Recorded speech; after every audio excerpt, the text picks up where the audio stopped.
युधिष्ठिर भगवान श्री कृष्ण से कहते हैं कि प्रभु कौन सा दान पूर्ण फल व्रत से समस्त पाप कष्ट दुख दूर होवे तथा संतान सुख जीवन में मिलेगा, हमको बतलाइए। तो भगवान कृष्ण कहते हैं, एक समय की मैं पौराणिक इतिहास सुनाता हूँ, सो ध्यान पूर्वक सुनो।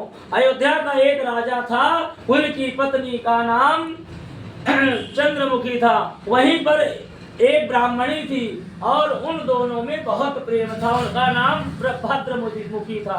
तो बहुत प्रेम था। एक दिन रानी चंद्रमुखी और भद्रमुखी सरयू नदी में स्नान करने के लिए गईं। वहां अनेक बहुत सारी स्त्रियां संतान सप्तमी का व्रत कर रही थी, जिसके करने से समस्त पाप कष्ट दुख दूर होता है। पूछने लगी कि सखियों, तुम कौन सा दान पूर्ण फल व्रत कर रही हो, इसके करने से क्या फल मिलता है, सब कामना हमारे सामने प्रकट कीजिए। सखियां बोलने लगी कि ये संतान सप्तमी का व्रत है, इसके करने से संतान सुख जीवन में मिलता है।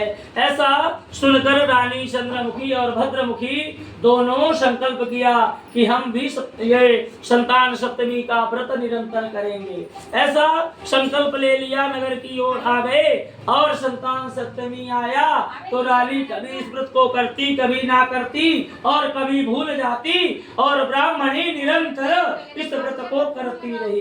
तो भगवान की कृपा रानी के ऊपर नहीं हुई, ब्राह्मणी के ऊपर हो गई। भगवान शंकर पार्वती की कृपा से ब्राह्मणी के गर्भ से 8 पुत्र उत्पन्न हुए, लेकिन रानी के गर्भ से कोई भी पुत्र उत्पन्न नहीं हुआ। रानी निःसंतान भोगने लगी।